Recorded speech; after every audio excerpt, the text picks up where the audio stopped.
You're listening to the Dibbly-Dobbly podcast. Remember to like, share, comment, subscribe, and click the bell to make sure you get the latest episodes of the podcast. Be sure to like and share our Facebook page and follow us on Twitter and on Instagram. With you.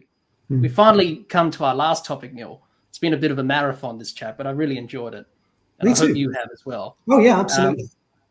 Let's talk about our last topic, and it's the one that everyone looks forward to, and especially this year, another Lord's Test will host another Ashes Test, and we're going to be talking about the Ashes. And the Ashes and Lords have a big connection, Neil. We already mentioned it before, the first Test match against England and Australia at Lords was back in 1884. So what can you tell us from that first Test match in terms of a historical point? Well, the interesting historical point about that first Test match at Lords in 1884 is nobody was talking about the Ashes because they'd been forgotten about. Yeah. It was a short-lived joke at the time. I'll recap the story in case some of your listeners aren't familiar with it. But Australia first defeated England on English soil in a Test match in 1882 at the Oval. And it had been a really close finish. England only needed, I think, 85 to win the match, and they fell about 9 runs short. For some reason, C.T. Studd, who was the coming young cricketer in England, had been held back by the captain, Monkey Hornby, didn't come in until number 10, hardly faced a ball, was not out. This is the first man after W.G. Grace to score 1,000 runs and take 100 wickets in an English season, and he did it that year and again the following year. Why he came in number 10, who knows?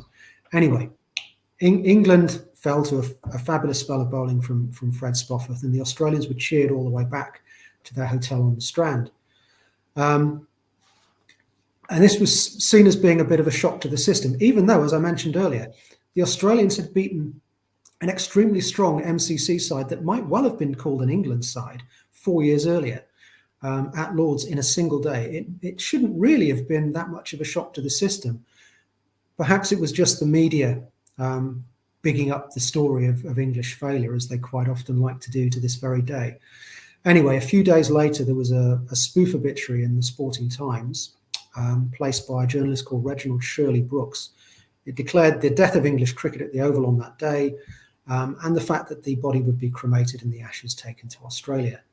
So this had two elements to it. It was firstly a joke about English cricket having died at the hands of the Australian team, but also cremation was not yet legal in the United Kingdom. And there was a big debate to legalise it, which Reginald Shirley Brooks's father was a leading member of, the campaign group. Of course, this is a time when, during the Industrial Revolution, the Victorian cities of England had expanded massively, and a lot of the graveyards were becoming overcrowded. So there was an impetus behind the idea of finding another way of disposing of dead bodies, which this campaign was feeding into.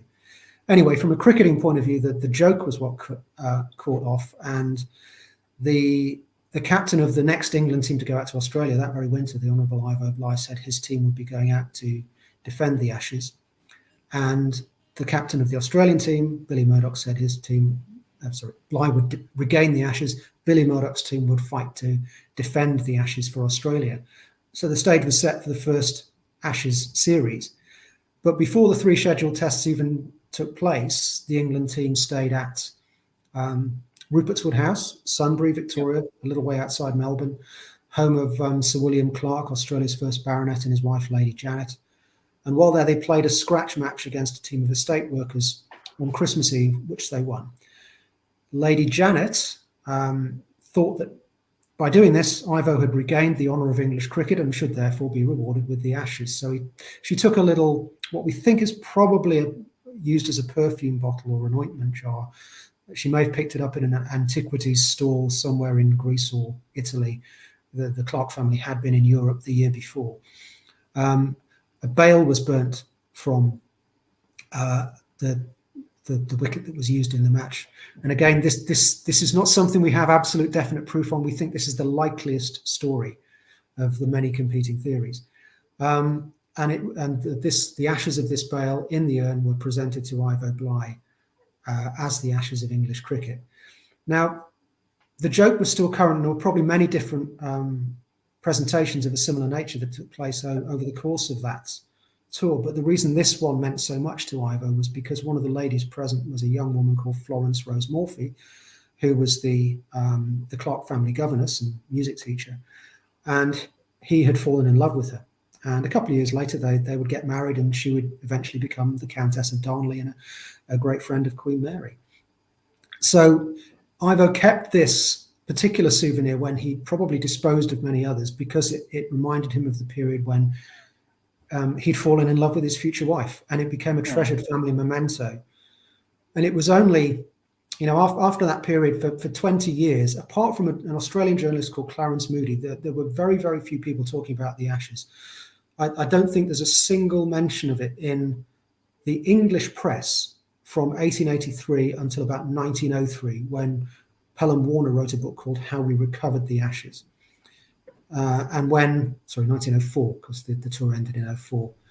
And when his team had gone out to Australia in 1903, on the same boat had been Countess Darnley, the former Florence Rose Morphy. So he probably picked up the story from her.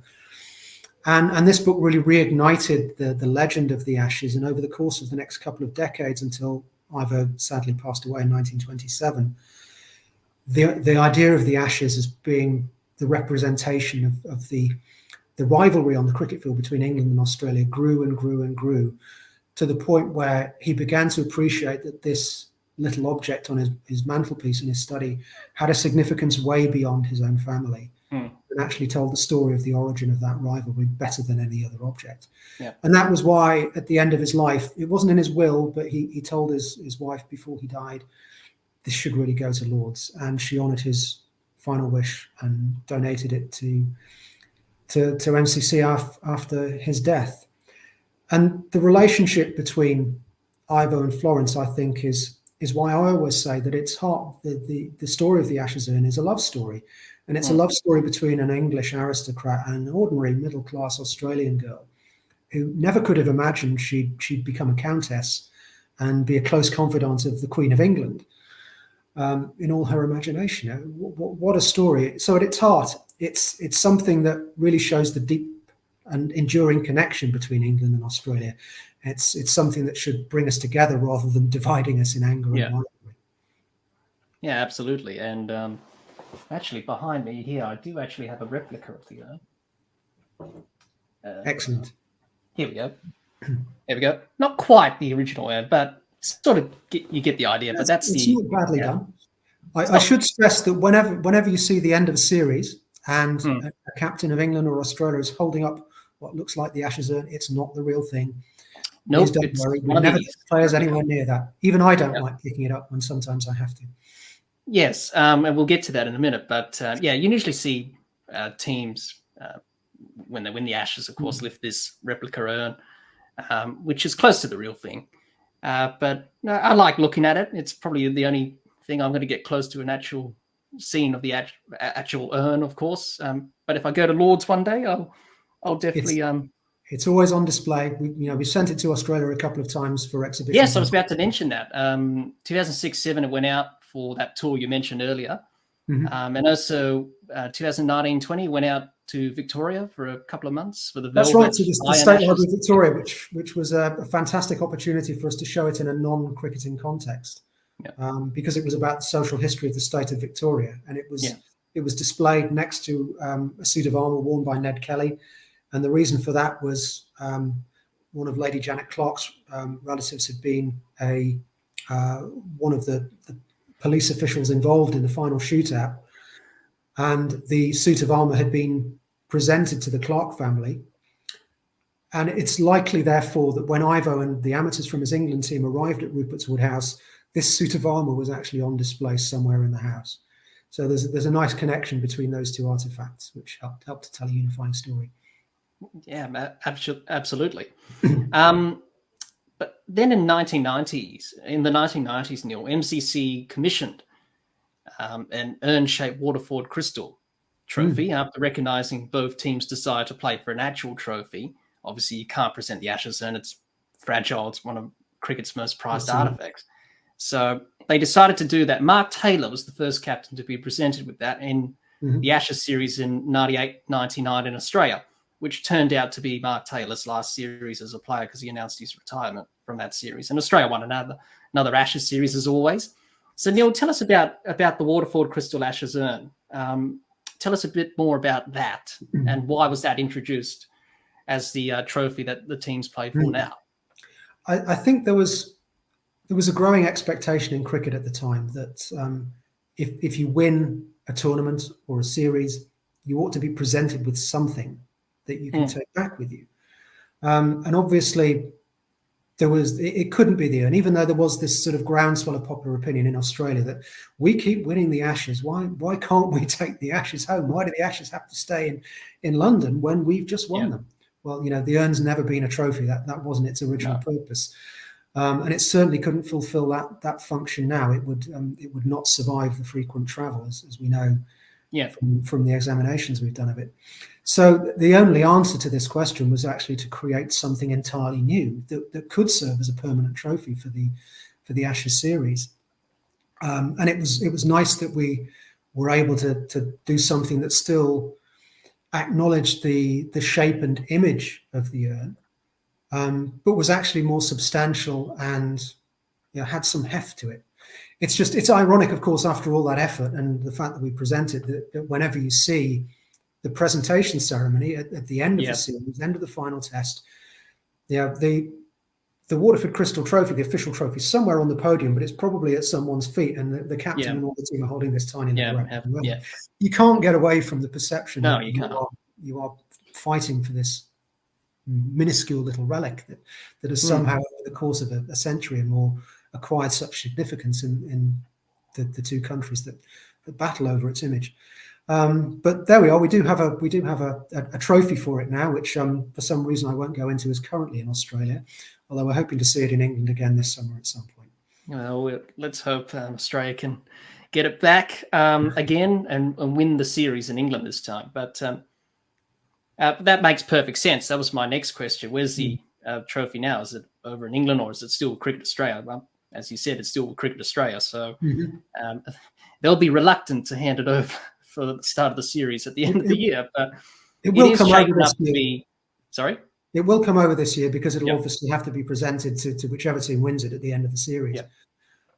So hopefully we'll get a chance to display it in the MCC museum during the course of the series. It will probably be, I forget where the first test is being held, but it will probably be there for the very initial fanfare, and then it'll have to go off to, I think it's the Oval final test. It'll have to be there for the final presentation. But in between, it'd be nice to think that we can display it at Lord's for people to come and see it again, because it's always it's a great draw, and just to see it, we've got a trophy cabinet upstairs where we keep a replica urn, because the original trophy is not, the original urn is not a trophy, so we keep the replica in the trophy cabinet because that does get presented.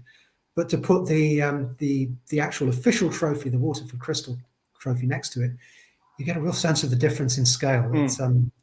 It's like showing Joel Garner next to Sachin Tendulkar.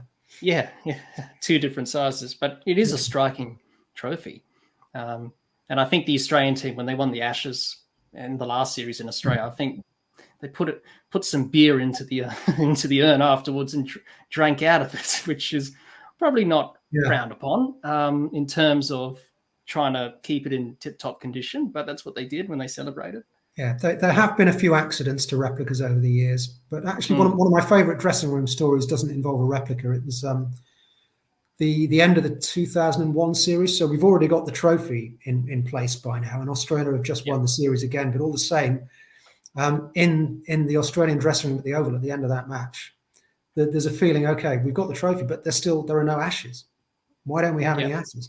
So Ricky Ponting and Colin Miller took a bale from the match and tried to burn it with kerosene, which didn't work very well. It just ended up rather blackened and charred. So they didn't put it in the trophy as Ashes. Colin Miller took them home and actually created a rather handsome modernist urn for these two blackened bales out of Huon wood and pine, I think, local Australian woods, and placed the two blackened bales inside for safekeeping. So we actually acquired those a few years later at auction. So they're on display at Lord's now as the Ponting Miller Ashes, just one of those funny little stories of cricketers creating their own artifacts when. Yeah, that's right. That leads on to another. You just reminded me about that. We're mainly talking about the men's Ashes, but touch on the women's Ashes, of course. Yeah. And it was at Lord's. A funny story about how they created the women's Ashes. They used a wok from the kitchen. Yep, they had to borrow a wok from the kitchen and some lighter fluid. They burned, I think it was a ball, and the Constitution and Rules of the Women's Cricket Association, which that year had just been merged into the New England and Wales Cricket Board. So women's cricket and men's cricket had a unified governing body in England for the first time. So that was kind of a landmark moment, and the women had an Ashes trophy to compete for the first time. And that's on display at Lord's at the moment. Obviously, that's up for grabs as well this summer. Yes, absolutely. And the Australian women's team just won another T20 World Cup in South Africa, and unfortunately for England, got kicked out by the home side in South Africa, who deserve their place in the final, hosting the T20 World Cup. And it should be another great Ashes series later on it should be. this year. It should be. It's always fascinating when you see both the men's and women's series going on at the same time. And I think in previous years when this has happened, there's been a definite difference in the exposure level.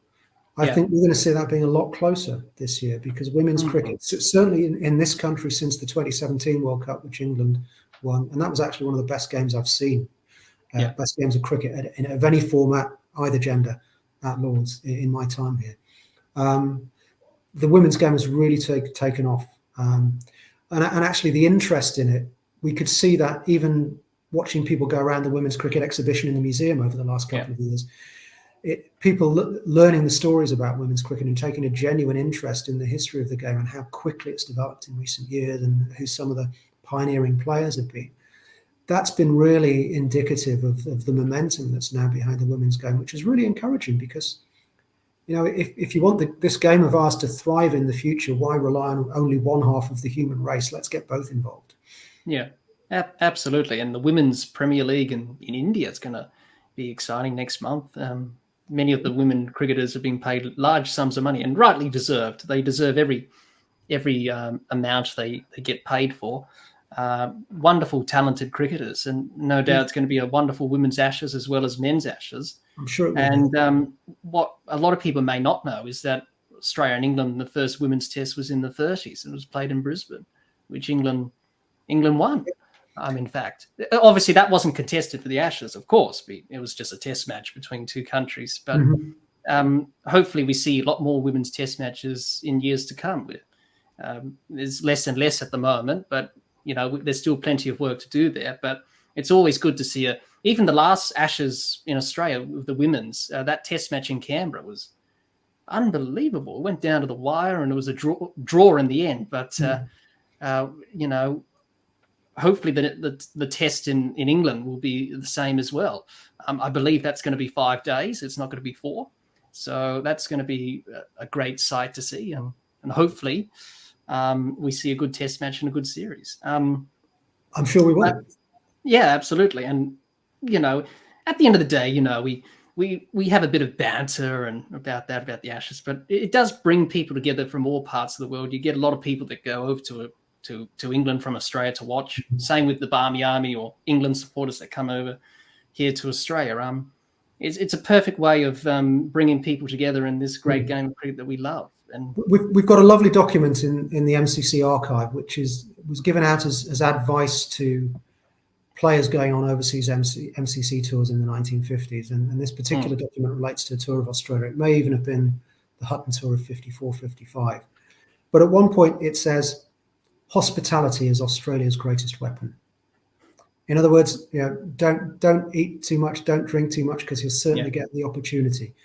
And I think that indicates how England teams have always been received in Australia. And hopefully Australian teams have been received in England too.